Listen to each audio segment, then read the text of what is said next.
നമസ്തേ ബച്ചോം. നമ്മൾ ഇന്ന് നോക്കാൻ പോകുന്നത് 9ാം ക്ലാസ്സിലെ ഹിന്ദി പാഠപുസ്തകത്തിലെ ജന ജനക ചെഹര ഏക്ക് മുക്തിബോധ് എഴുതിയ ഒരു കവിതയാണ്. നമുക്കറിയാം.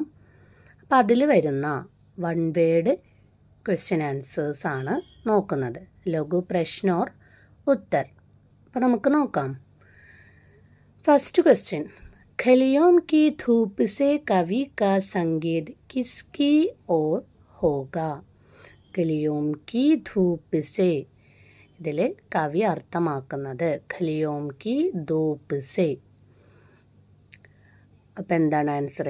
ഖലിയോം കി ആം ജനത കി കഠിന ജീവൻ കി സമസ്യവും കി ഓർ ഹേ. അപ്പോൾ ഖലി എന്ന് പറഞ്ഞാൽ നമുക്കറിയാം സ്ട്രീറ്റ്, അപ്പോൾ തെരുവുകളിലെ വെയിൽ എന്നതുകൊണ്ട് കവി അർത്ഥമാക്കുന്നത് എന്താണ് എന്നാണ്. അപ്പം എന്താണ്? ഖലിയോം കി ആം ജനത, സാധാരണ തെരുവിലൊക്കെ താമസിക്കുന്ന ആം ജനത, സാധാരണ ജനങ്ങളുടെ കഠിൻ ജീവൻ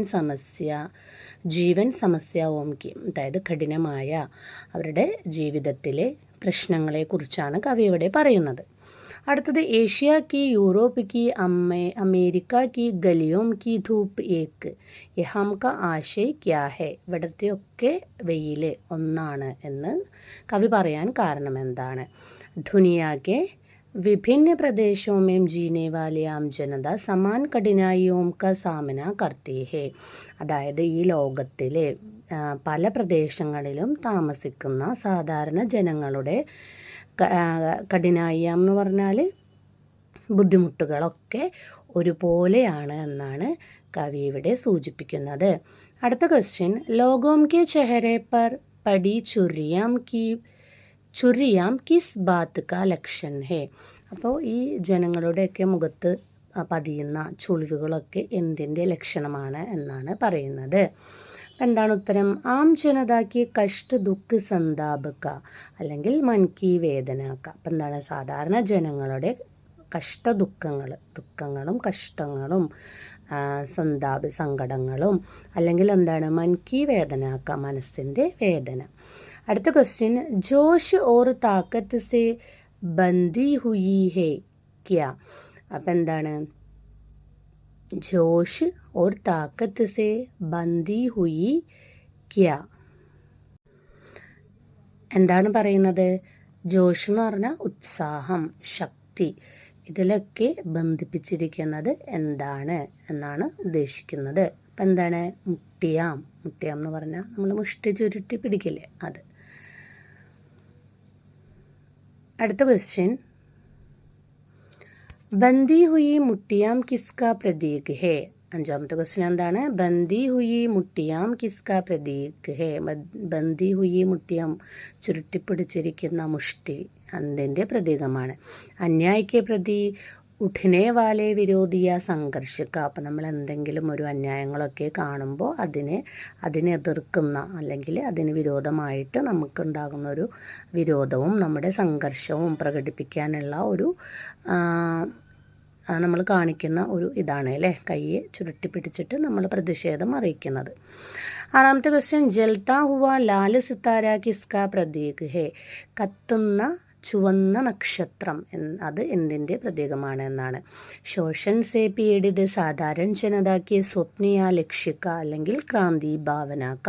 അപ്പോൾ ഈ ശോഷൻ എന്ന് പറഞ്ഞാൽ ഈ പീഡിതരാകുന്ന, ചൂഷണം ചെയ്യപ്പെടുന്ന സാധാരണ ആളുകളുടെ സ്വപ്നത്തെയോ അല്ലെങ്കിൽ ലക്ഷ്യത്തെയോ അല്ലെങ്കിൽ അവരുടെ ക്രാന്തി, അതിൻ്റെയൊക്കെ ഒരു ഭാവന, അതിൻ്റെയൊക്കെ ഒരു ഇമാജിനേഷൻ, കൽപ്പനയായിട്ടാണ്, അതിൻ്റെ ഒരു പ്രതീകമായിട്ടാണ് ജൽത്താ ഹുവ ലാൽ സിത്താര എന്ന് പറയുന്നത്.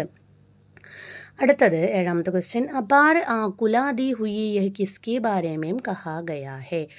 അപാർ ആകുലാദി ഹുയി എന്ന് പറഞ്ഞാൽ എന്തിൻ്റെ പ്രതീകമായിട്ടാണ് പറയുന്നത്? ഉത്തരം എന്താണ്? നദിയോം കെ ബാരെ മേം, നദികളെക്കുറിച്ച്. അടുത്തത്, കോൺ വ്യാകുൽ ഹോക്കർ ബഹത്തി ഹേ. എട്ടാമത്തെ ക്വസ്റ്റ്യൻ എന്താണ്? ആരാണ് വ്യാകുലരായിട്ട് ഒഴുകുന്നത്? അപ്പം ആൻസർ എന്താണ്? ഒഴുകുന്നത് ആരാണ് നമുക്കറിയാം, നദിയാം, പുഴകൾ. അടുത്തത്, വേദന സെ ഗാത്തി ഹുയി കോൺ ഹേ. വേദനയിൽ പാടുന്നത് ആരാണ്? നദിയാം. അടുത്തത് ജിന്ദഗി കി ധാര കാ മത്ലബ് ക്യാ ഹേ.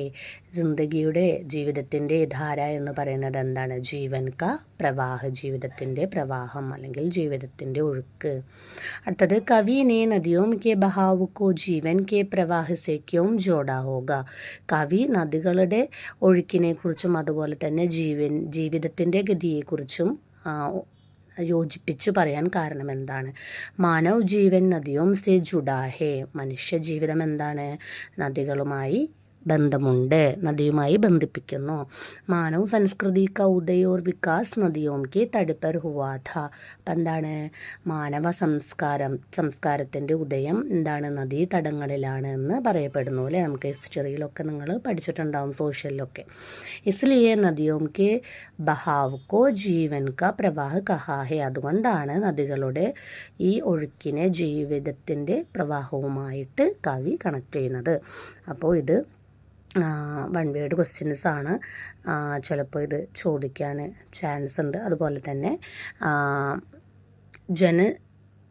ജനക ചെഹ്ര കിസ്ക കവിത ഹേ എന്ന് ചോദിക്കും. അപ്പോൾ ആരാണ്? മുക്തിബോധ് എഴുതിയ ഒരു കവിതയാണ് അല്ലേ? ജനക ചെഹ്ര ഏക്ക്. അപ്പോൾ ഇതെല്ലാവരും നന്നായി പഠിക്കുക.